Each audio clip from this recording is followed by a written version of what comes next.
নবী করিম সাল্লাল্লাহু আলাইহি ওয়াসাল্লাম বলেছেন, লাইলাতুল কদর আমি পেয়েছি, কপালে কাদামাটি ছিল, বৃষ্টি হচ্ছিল, তার মানে ওই রাতে বৃষ্টি হতে পারে, ওই রাতে বৃষ্টি হতে পারে। লাইলাতুল কদরের আলামত রাতের বেলা বৃষ্টি হতে পারে। বৃষ্টি হয়েছে, তিনি নামাজ পড়েছেন, কপালের মধ্যে কাদা লেগেছিল, তিনি বের হয়েছেন, সাহাবীদেরকে বলবেন কোন রাতটা লাইলাতুল কদর, আজকের রাতটা লাইলাতুল কদর, এটা বলতে বের হয়েছেন। বের হয়ে দেখছেন দুজন মুসলিম আপোষে ঝগড়া করছে। লিসেন টু মি, দুজন মুসলিম আপোষে ঝগড়া করছে। আমরা বলি না যে মুসলিমদের মাঝে ইখতিলাফগুলো রহমত, আমরা বলি না? দুজন মুসলিম আপোষে ঝগড়া করছে। এই কাজটার কারণে আল্লাহ রাব্বুল আলামিন নবী সাল্লাল্লাহু আলাইহি ওয়াসাল্লামের হৃদয় থেকে এই কথাটাকে তুলে নিলেন। তিনি আর বললেন না এক্স্যাক্টলি কোন রাতে লাইলাতুল কদর ছিল, তিনি বলতেই বেরিয়েছিলেন যে কোন রাতে লাইলাতুল কদর ছিল। আমাদের ইখতিলাফের কারণে আমরা সেই নির্দিষ্ট রাতটাকে হারিয়ে ফেলেছি। তবে এর মধ্যেই খায়ের আছে, এর মধ্যেই কল্যাণ আছে।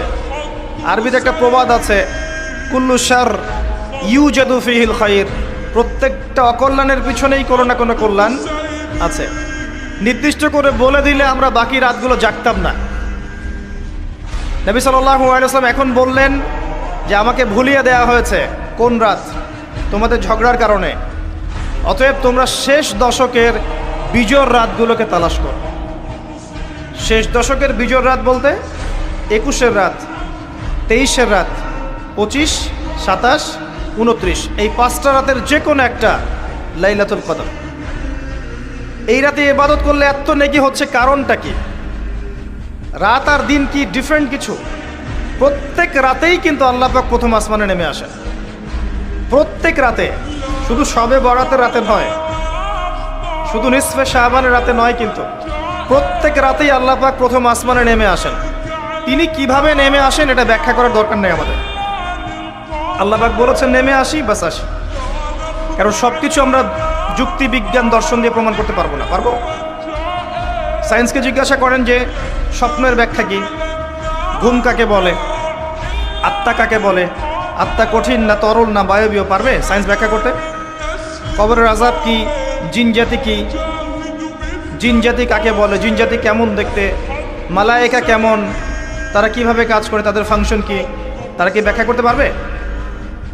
আমাদের একটা চেতনা তৈরি হয়েছে, সায়েন্স যা বলবে তাই সত্য। এই চেতনা পুরোপুরি সত্য নয়। কোরআন এবং সুন্নাহ, আল্লাহ এবং তার রাসূল যা বলবেন সেটাই চূড়ান্ত সত্য। এর বাইরে সত্য মিথ্যার চূড়ান্ত কোনো মানদণ্ড নাই। হ্যাঁ, সায়েন্সের ভিত্তি আমরাই দিয়েছি, এটা অমুসলিমরা দেয়নি, এর ভিত্তি মুসলিমরা দিয়েছে।